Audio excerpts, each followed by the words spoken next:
Muy buenas tardes, queridos hermanos, queridas hermanas, que el Señor les bendiga. Es un gusto poder dirigirme a ustedes nuevamente en el tiempo de la palabra del Señor. Siempre es un privilegio, pero también es una gran responsabilidad estar acá tomando esta posición para anunciar no mis ideas, no lo que quiero, sino lo que Dios ha establecido en su palabra, lo que Él ya dijo de antemano. Así que para ello me gustaría que me acompañaran una vez más a orar, para encomendar este tiempo y que su nombre, solamente su nombre, sea glorificado. Así que oremos al Señor. Padre, en glorioso nombre de Jesús, venimos a ti una vez más delante de tu trono por tu gracia, agradecidos, Señor, por estar reunidos por tu evangelio, estar reunidos por tu palabra, estar reunidos por tu espíritu, estar reunidos acá una vez más por tu amor, por tu sacrificio, por tu resurrección. Y oramos, Señor, para que, reunidos con ese propósito, tu Espíritu Santo y tu palabra sean obrando en nosotros, seas transformándonos más a la imagen de nuestro Salvador Jesús, y podamos amarte con todo lo que tú nos demandas que te amemos, con todo. En esta hora te encomiendo mi vida, te encomiendo mi corazón y los corazones de cada uno de los que están acá presentes. En nombre de Cristo Jesús oramos. Amén. Quiero hacerles una pregunta. ¿Qué pasaría si el día de mañana se decreta una ley nacional del Estado y que le dice a ustedes que sería ir en contra de la ley y sería injusto hablar de Jesús, anunciar su evangelio, hablar de su muerte y de su resurrección? ¿Qué haríamos? ¿Cuál sería nuestra decisión frente a eso? Es más, detalla en la ley que es una ley fuerte, potente, que si es incumplida caerá todo el peso de la ley y se hará justicia, y esa justicia será la pena capital, la muerte. ¿Qué haríamos? Esa es una pregunta interesante porque nos hace reflexionar sobre la justicia del mundo y la justicia de Dios. En cierta medida esto lo vemos un poco reflejado en algunos lugares del mundo. En China, por ejemplo, en estados musulmanes, pero también lo vemos en el mismo Israel. Lo vemos en el mismo Israel del primer siglo. Pedro, Pablo hablando, llenos del poder del Espíritu en Hechos 4, hablando de que Jesús murió, de que resucitó y de que es el Mesías prometido y que por su muerte son redimidos todos los pecadores que creen en Él y se arrepienten de sus pecados. Se generó un alboroto y un avivamiento. Mucha gente vino a los pies de Cristo por la predicación de ellos. Cerca de 5.000 hombres fueron contados, no considerando las mujeres y los niños. Y esto que causó un revuelo tal que los gobernantes de la época y los ancianos del pueblo los llamaron para interrogarlos, los azotaron. Cuando le dijeron esa famosa respuesta en que muchas veces nosotros nos apoyamos para decir que si hay una ley que nos prohíba hablar del Señor, hacer lo que somos como iglesia, seguir a Él y su palabra, es mejor obedecer a Dios que a los hombres. Hay una justicia implacable delante de Dios. Y si hubiésemos obedecido alguna vez a aquellas voces que nos decían no sigas, no perseveres, no busques al Señor, te estás uniendo a una secta, estaríamos siendo sujetos no solamente de la ira de Dios, sino de la justicia. ¿Por qué estoy hablando esto? Porque hemos estado hablando ya en reiteradas ocasiones de lo que es la carta a los Gálatas, a las iglesias que estaban en Galacia. Son varias, las mencionamos.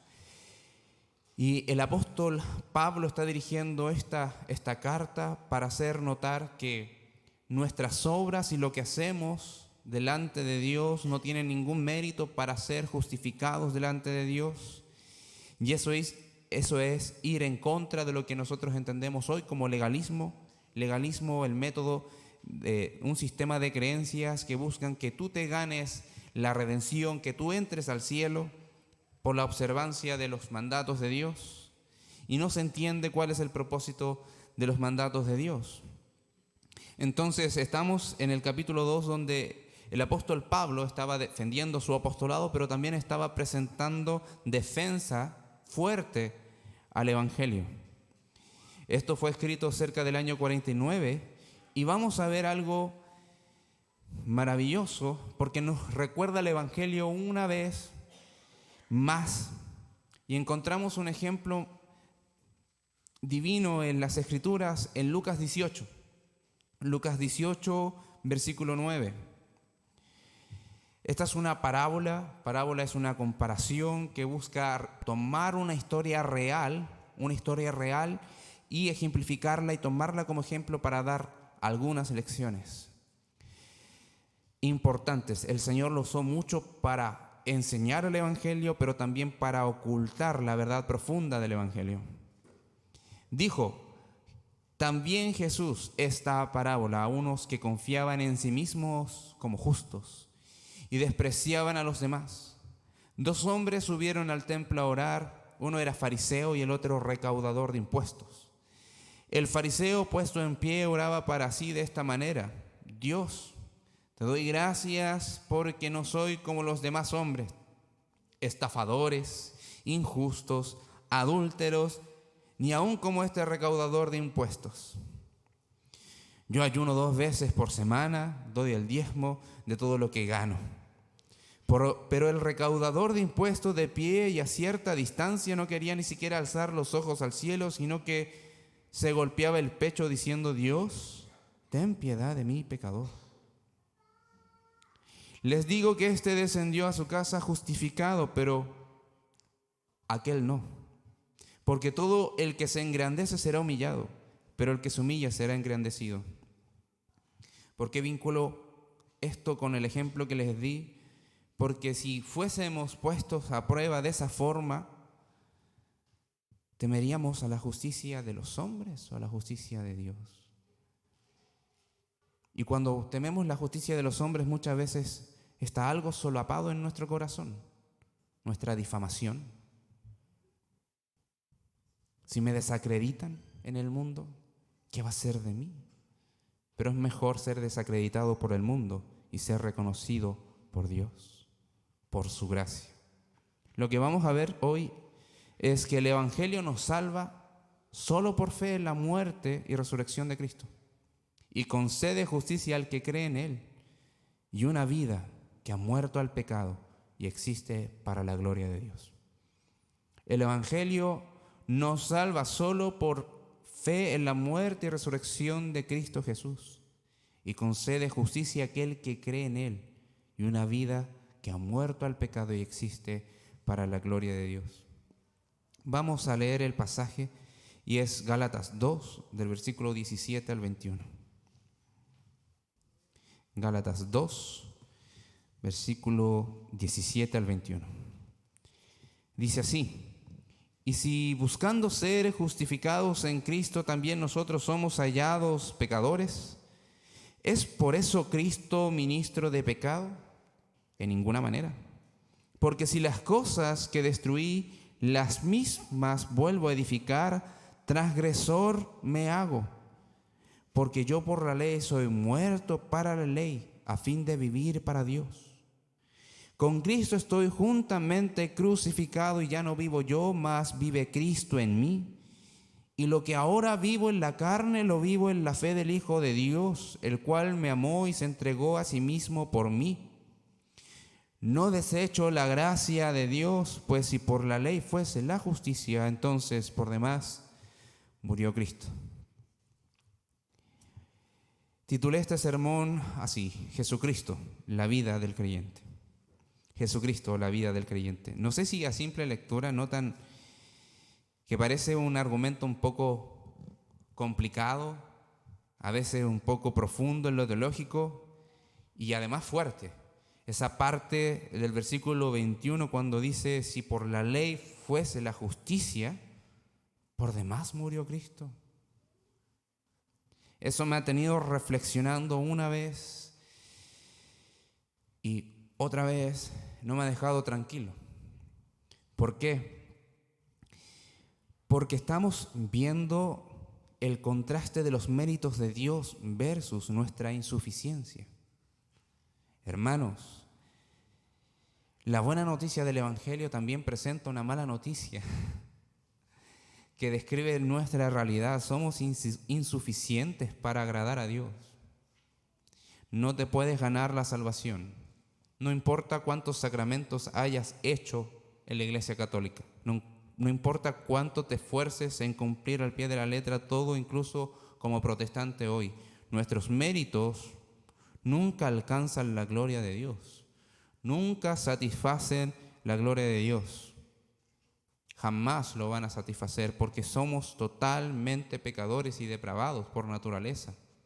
Nuestra mente fue golpeada por el pecado de una manera increíble que nosotros quizás no dimensionamos bien. Y entendemos algo, queridos hermanos, incluso cuando hay buenas obras en el mundo, incluso las buenas obras nuestras no son suficientes para justificarnos delante de Dios. No dan el ancho de lo que Dios demandaba. Y lo primero que vamos a ver a raíz de esto es que la justicia por fe es entregada a favor de los pecadores. La justicia no es por lo que tú haces en la ley, sino por lo que Cristo hizo por ti en la ley y lo recibes por fe. Y estamos en el contexto donde Pablo, el apóstol, está desarrollando un argumento teológico y ilustra lo corrosivo que es añadir nuestras obras a la obra de gracia de Cristo en la cruz, mostrando estos argumentos, estas ideas. Entonces, vemos que el apóstol Pablo, no porque sí introdujo su testimonio de lo que era como fariseo muy estricto y que eso no le concedió la salvación y tampoco llamó la atención de Dios para que tuviese misericordia de él, sino que abiertamente era un adversario del Evangelio, de la iglesia, de Cristo. Y aquí encontramos también la hipocresía del apóstol Pedro, que se había desviado por temor, por vergüenza, por miedo, por pérdida de reputación, etc. Y lo está diciendo, nuevamente está explicando que la salvación es por fe en la persona de Cristo, no por las obras. No por ser judío. Algunos han dicho que un judío que cree es doblemente salvo. Y no es así.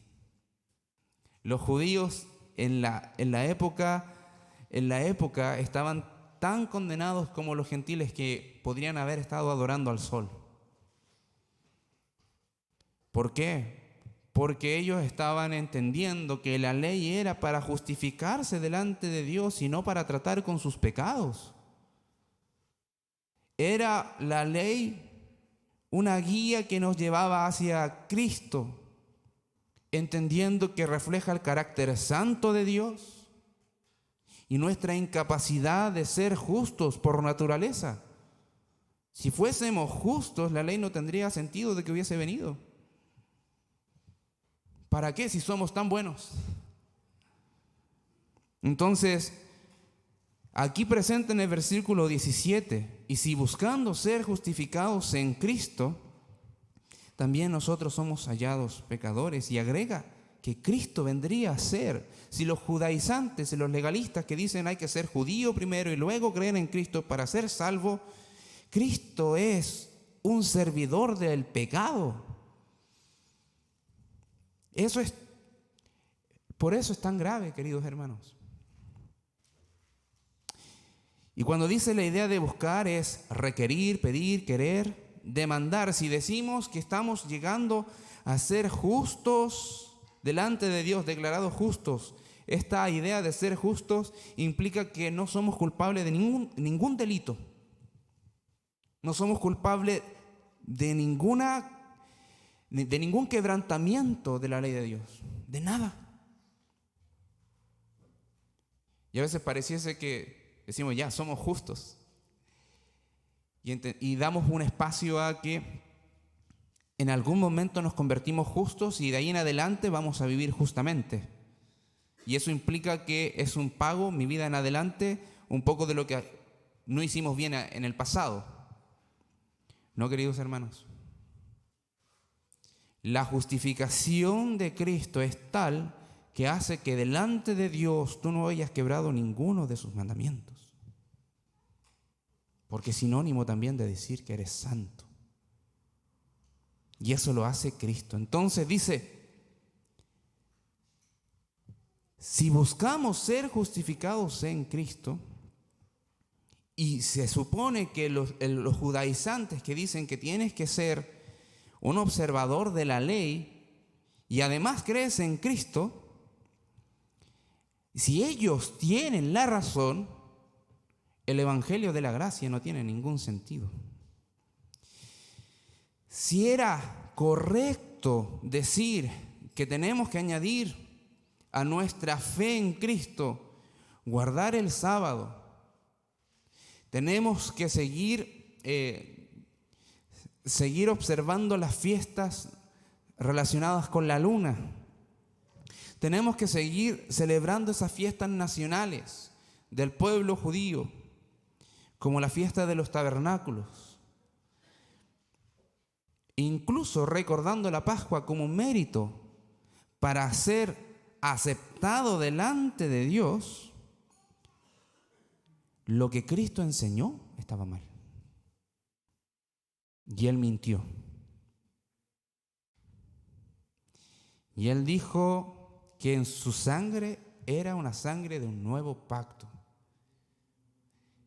Si lo que ellos estaban diciendo que estaba en lo correcto supuestamente, Cristo viene a ser el mayor servidor del pecado de toda la historia.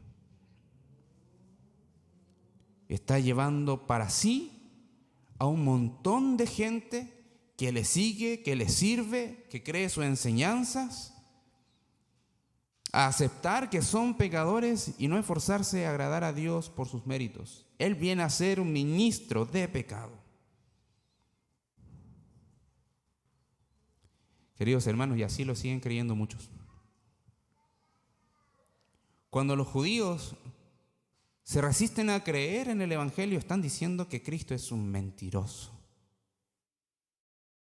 Cuando la Iglesia Católica empezó a vender indulgencias para liberar almas del purgatorio, para asegurar tu entrada al reino de los cielos, están haciendo a Jesús mentiroso.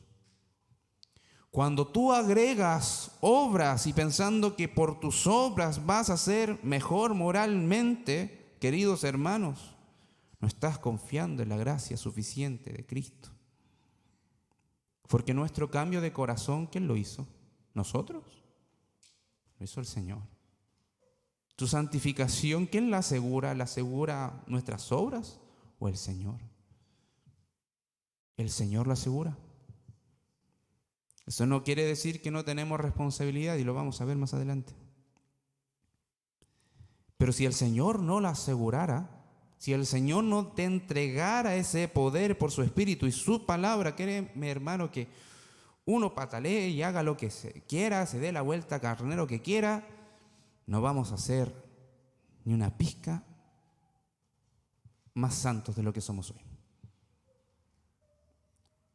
El argumento que presenta el apóstol Pablo aquí es crítico. Estamos hablando de verdad y mentira. Estamos hablando de sujetar a personas bajo la justicia de Dios. Las personas que estaban llevando a cabo esta enseñanza de que hay que ser judío primeramente y después creer en Cristo para ser salvo, estaban condenando a las personas. Lo estaban sacando de Cristo y estaban cuestionando todo lo que Él enseñó. Cristo vendría a ser no solamente en su enseñanza de salvación alguien que llevaba a la gente a pecar, sino que también en su vida práctica, como por ejemplo, el Señor dijo que la comida no contaminaba a las personas. y lo que contaminaba a las personas era lo que salía del corazón.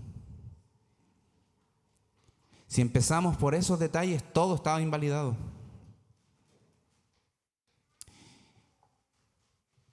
El apóstol Pablo no deja abierta la respuesta a esta pregunta.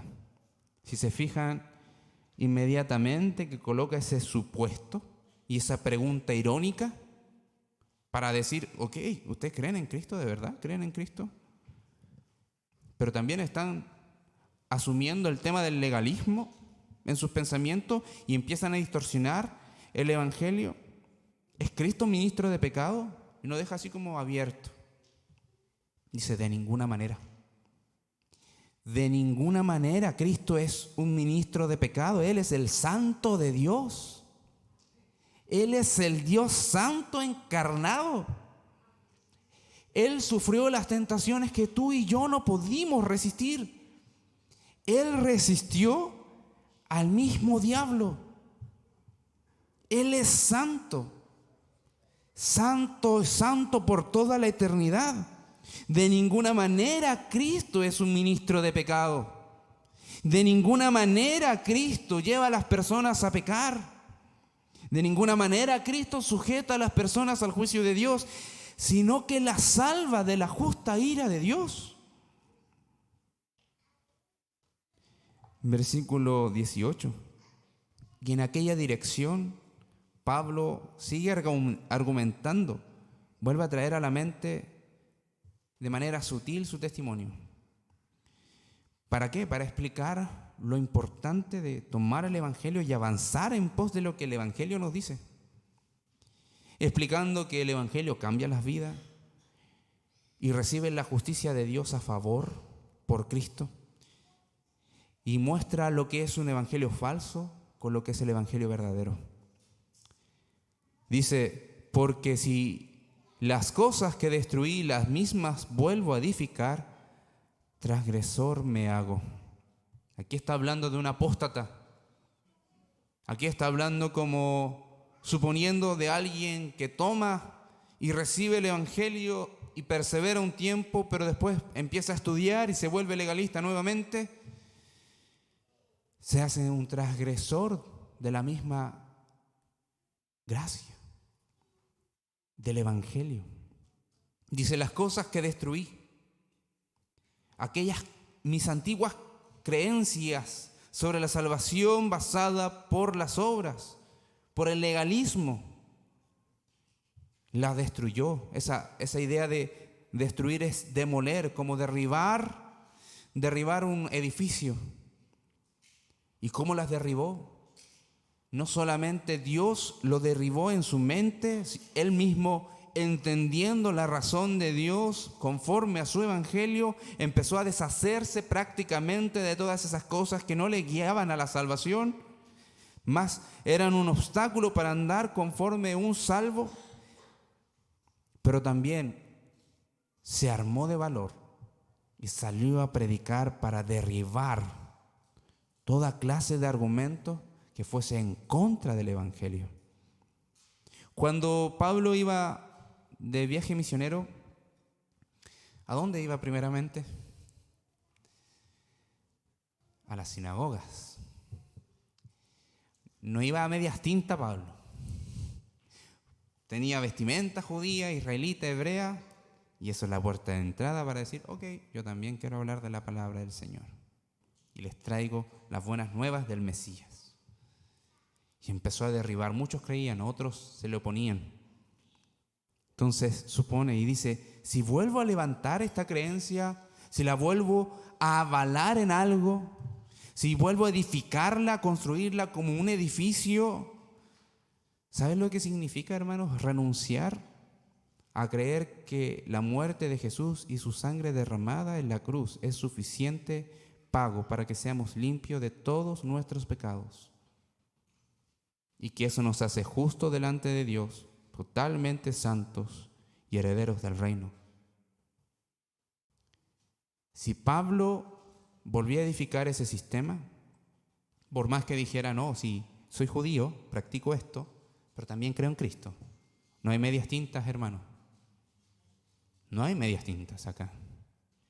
¿Tenemos el Evangelio santo, puro de Dios? ¿O tenemos una mezcla que nosotros suponemos que es el Evangelio y esa mezcla que suponemos que es el Evangelio no salva a nadie? Condena. El apóstol Pablo decía, si vuelvo a levantar esto, entre líneas está diciendo, estoy desechando a Cristo. Estoy desechando a Dios con nosotros. Sería despojarse de Jesús, de su gracia, volver a confiar en su cuerpo, en su carne, en su capacidad, en su potencialidad, en sus aptitudes, para ser recibido por Dios y decirle, pasa, mi buen siervo fiel.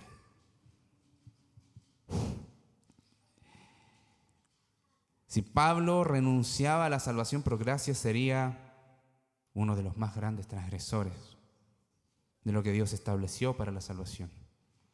Volver atrás, queridos hermanos, nunca es un camino. Nunca es una opción. Y quienes lo hacen están evidenciando que quizás nunca conocieron la gracia de Dios. Hay que entender que es transgresor, queridos hermanos, aquel que se aleja de Cristo para tener su propia justicia delante de Dios, al obedecer la ley. Ese es un transgresor. Y eso es lo que dice Pablo. Muy por el contrario, un pecador que es justificado por la fe en Cristo, que se aleja y desconfía de sus obras y busca solamente el perdón de Cristo por su gracia, Él es el que alcanza justicia. Es lo que leímos en un comienzo. ¿Cuáles credenciales presentaba el fariseo en Lucas 18? Tremendas credenciales. Alguien que es recurrente, que persevera, que tiene un buen estilo de vida, que no anda, le es fiel a su esposa, es dadivoso. Hermanos, todas esas cosas no traen la justicia de Dios, solamente Cristo. Y de manera complementaria, el apóstol en el versículo 19 busca explicar un alcance más sobre la relación que el Evangelio tiene con la ley, o cómo los creyentes deben de ver la ley. Porque yo por la ley soy muerto para la ley, a fin de vivir para Dios. Es extraño, parece un trabalengua. Yo lo leí en muchas versiones, de diferentes maneras, yendo a los idiomas también del Nuevo Testamento, porque parece una frase tan sencilla, parece un trabalengua, pero la verdad es que tiene mucho significado. Se está refiriendo al decir yo por la ley soy muerto para la ley, es que al ser ejecutado Cristo murió llevando consigo la condena del pecador. Es por ello que señala de manera lógica que los que tienen fe en Cristo es como el caso de cuando un hombre ejecutado al ser hallado culpable de un delito capital, la ley no tiene más peso ni reclamo sobre él, porque ya se sentenció la ley, ya cobró lo que estaba demandando, la sentencia ya se consumó. Entonces, lo que está diciendo el apóstol Pablo es que cuando Cristo muere, está dando cumplimiento a lo que la ley demandaba, el pago por el pecado. Y aquellos que creen en Cristo, reconocemos que nuestra maldad fue llevada a la cruz y que Cristo nos entrega de su santidad, de su justicia. Eso es lo que pasa todo cristiano. Eso es lo que ocurre en la vida de todo aquel que nace de nuevo. Entonces, por eso dice, porque la ley, soy muerto para la ley. La ley, cuando consume, o se consuma, mejor dicho, su sentencia ya no tiene más que pedir. Y esa sentencia nuestra la llevó Cristo en la cruz. Entonces tenemos una nueva vida. Tenemos una libertad. Tenemos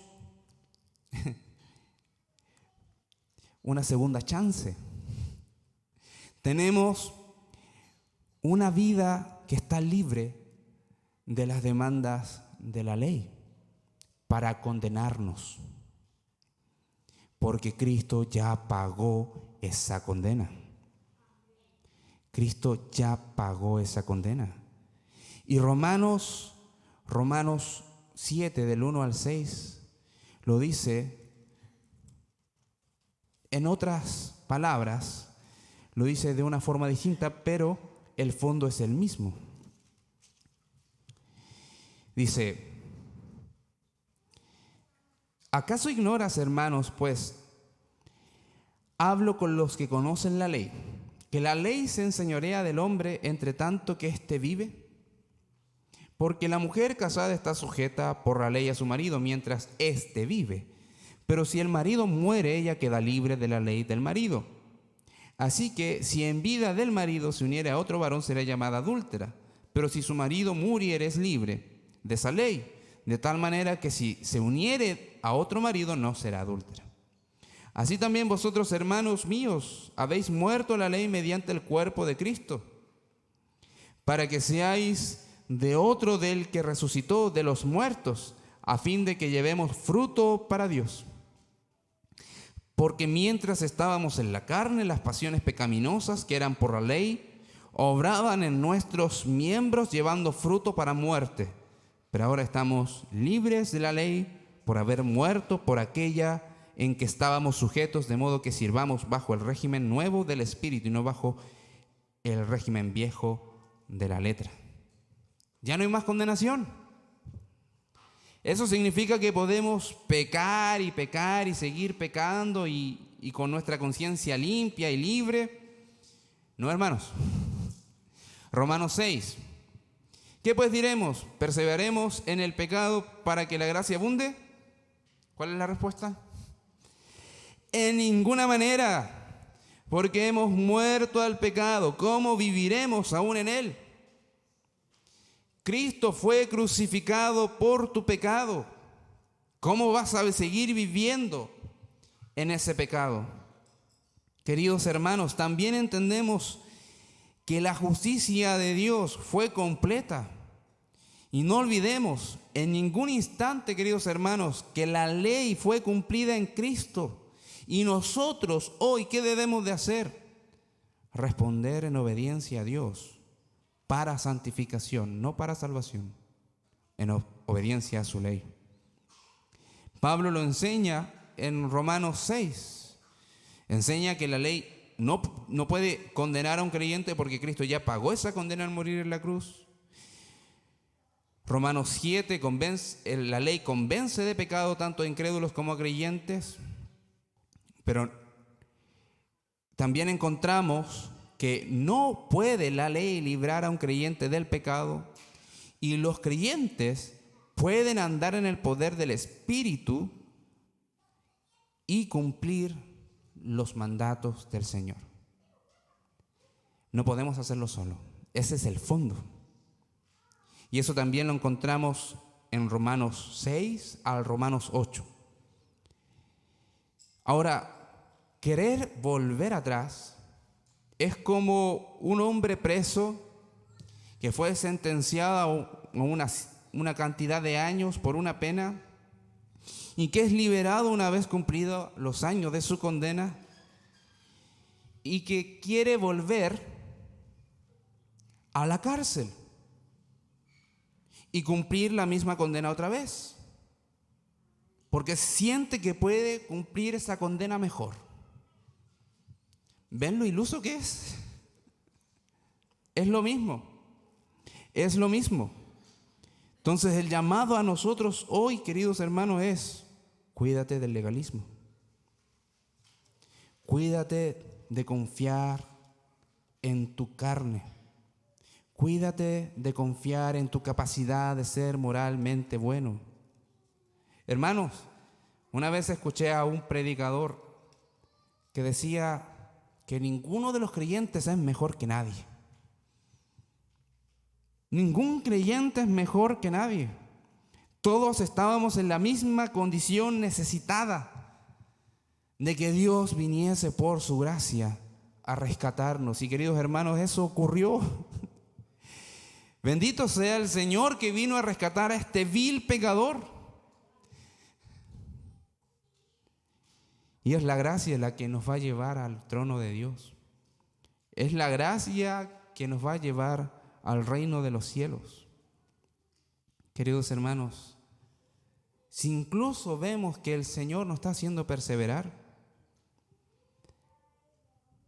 no miremos en menos al otro que le cuesta un poco más.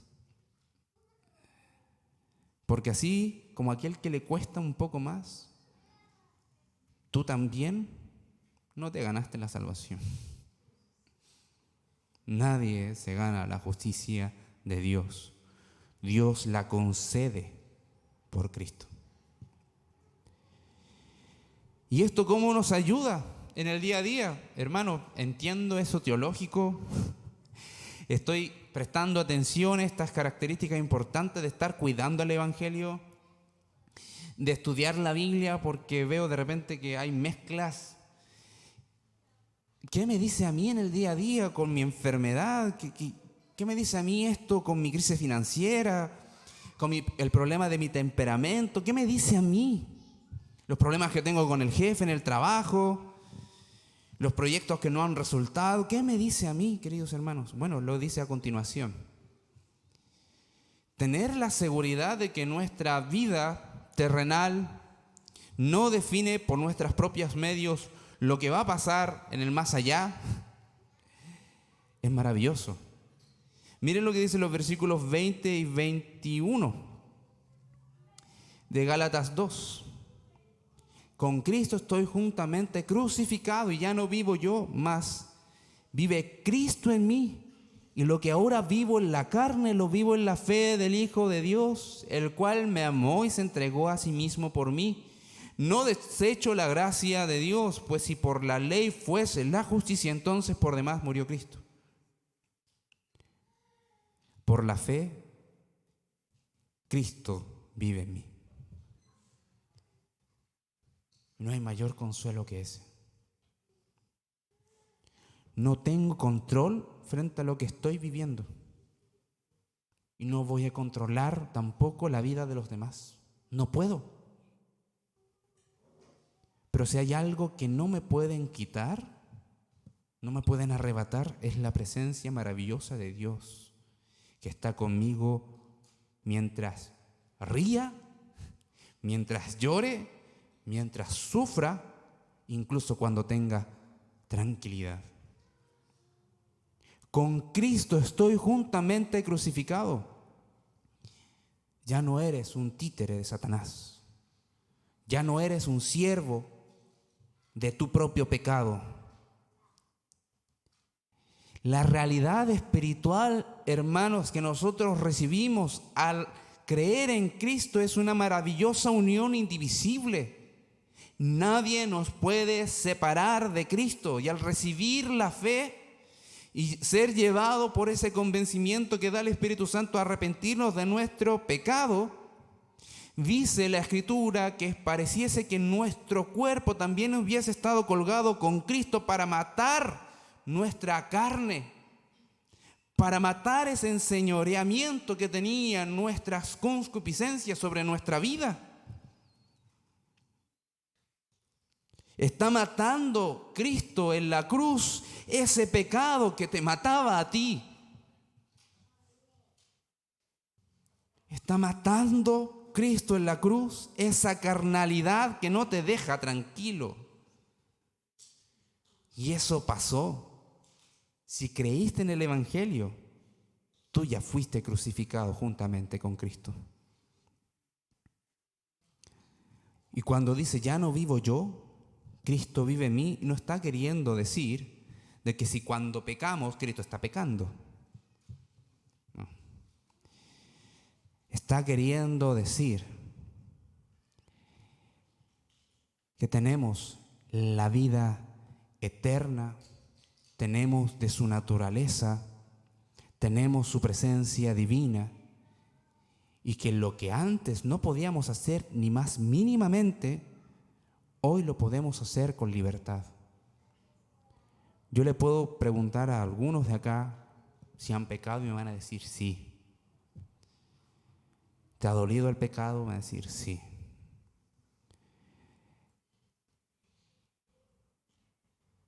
Pero también les puedo preguntar si aman al Señor.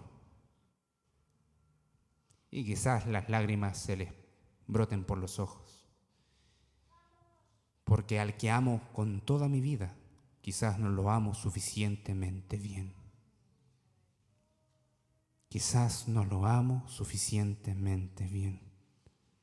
Pero ese amor, queridos hermanos, y esa perseverancia en ese arrepentimiento te está indicando que Cristo vive en ti. No hay ningún incrédulo que pueda amar a Dios. A los incrédulos no les importa si pecan a destajo. Les da lo mismo. Mientras más libre, mejor. Mientras menos conservador sea el mundo, mucho mejor. Cristo vive en nosotros. Ya no vivimos por nosotros mismos. Nuestra vida y lo que define nuestra existencia es la vida de Dios en nosotros. Por eso el Señor desde el comienzo de la creación empezó a anunciar que iba a venir uno, que nacería de mujer y que iba a aplastar la serpiente y sus obras y a todos sus hijos, la simiente, a toda su descendencia. El Señor siempre prometió eso. ¿Por qué lo prometió desde el principio? Porque es lo más fundamental. Si nosotros vivimos por nuestra propia vida natural, queridos hermanos, estamos seguros de que vamos a ir al infierno. Vamos a ir al tormento eterno, separados de Dios.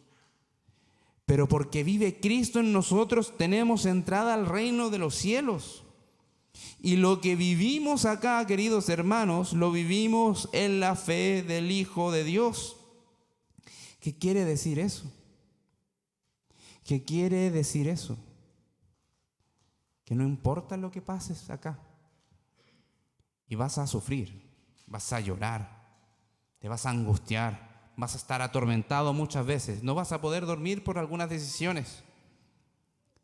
Pero el llamado es a vivirlo conforme a la fe del Hijo de Dios, conforme a sus palabras, conforme a su gracia, asumiendo que no hay nadie que pueda condenarte, que no hay nadie que pueda mandarte al infierno y arrebatarte de la mano de Dios.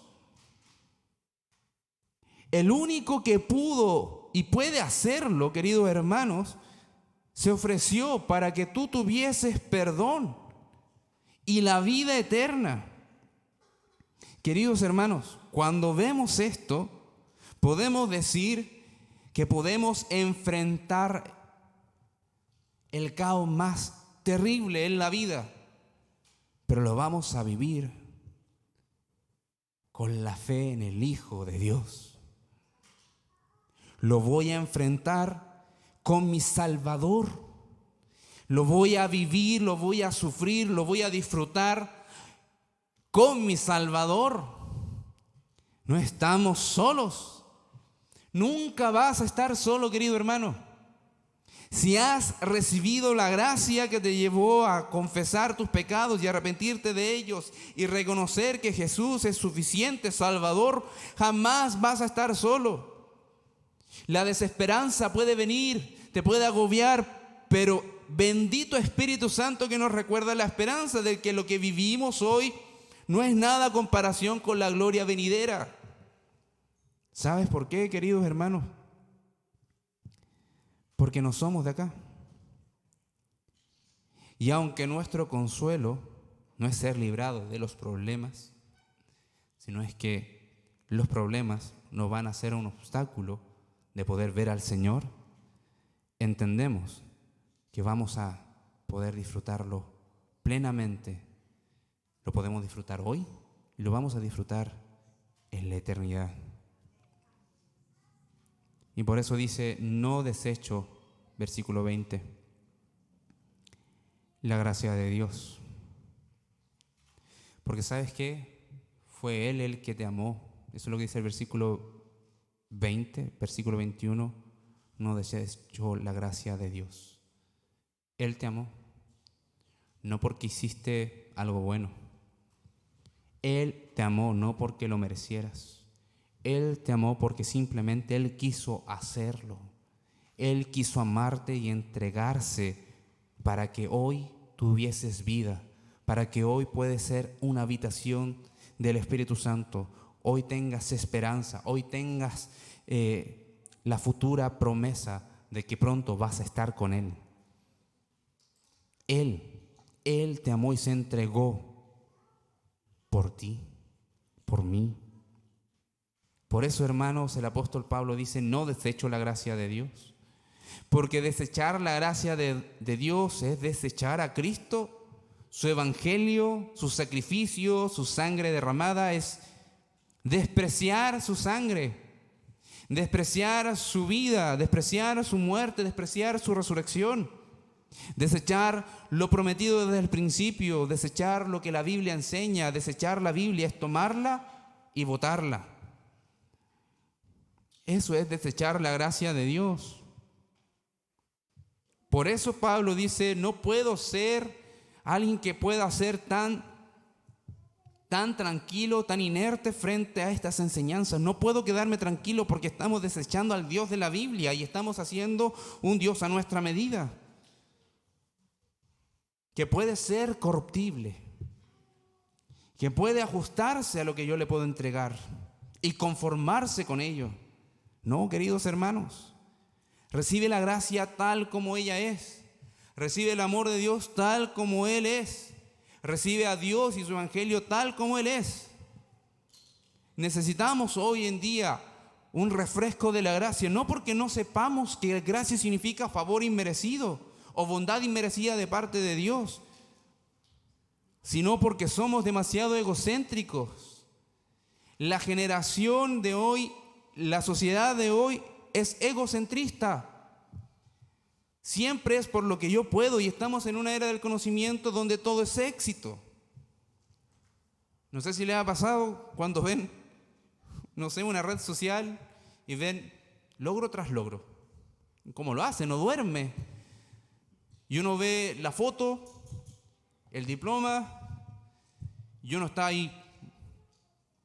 Bueno, salí de cuarto medio, estudié en la universidad, me va bien. Queridos hermanos, eso puede detonar también en nosotros una angustia, incluso ese pensamiento llevarlo a la vida cristiana.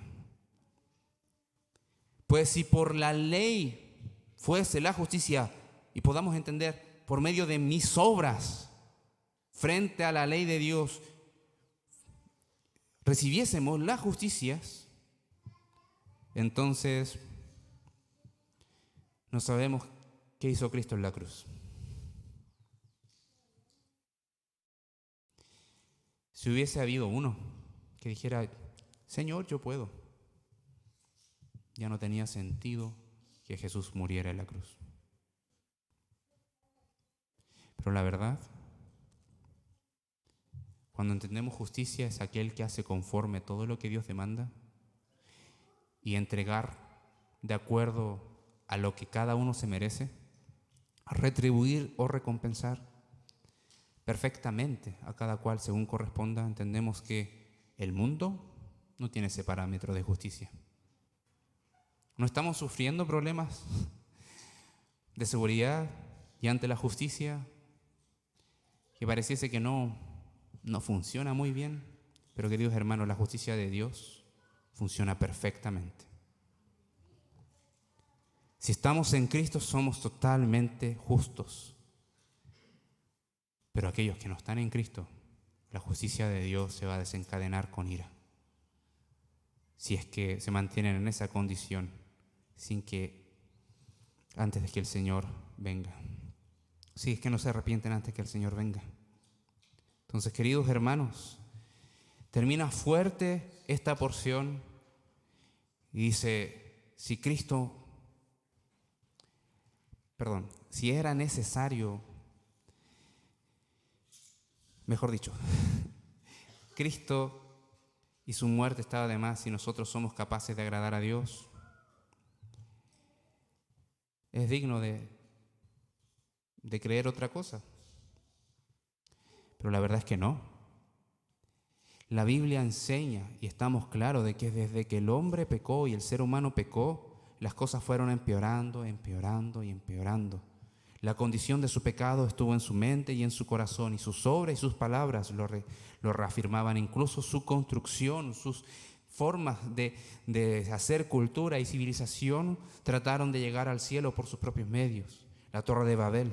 Quisieron alcanzar la gloria por medio de sus aptitudes y dones y talentos que el Señor les había dado a la humanidad por medio de sí. La humanidad es orgullosa, es arrogante, está totalmente golpeada por el pecado y no puede mirar a un Dios santo por sí, sino que tiene que venir el Dios santo a decirle: yo soy a quien tú necesitas. Entonces, ¿qué decimos a esto, hermanos? ¿A qué nos está llamando el Señor? Confía en tu Señor, confía en aquel que te salvó y te sostiene. Confía en aquel que tuvo la gracia para redimirte de tus pecados y que tiene gracia para sostenerte hoy en medio de tus dificultades. No tengas en poco la mano y la ayuda del Señor. Su bondad no tiene igual.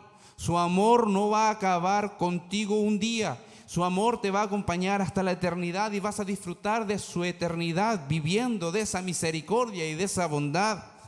Hermanos, la gracia de Dios, ese amor que te salvó en la cruz de Cristo, está viendo por lo que estás pasando hoy. Pero debes de entender que nunca ha sido tu justicia. Siempre ha sido la justicia de Cristo, sus méritos, su vida perfecta de obediencia, esa dependencia del Padre y ese sacrificio amoroso en la cruz. ¿Qué vamos a hacer? Ven y humíllate delante de Dios. Guarda el Evangelio y confiesa como el rey David en el Salmo 51.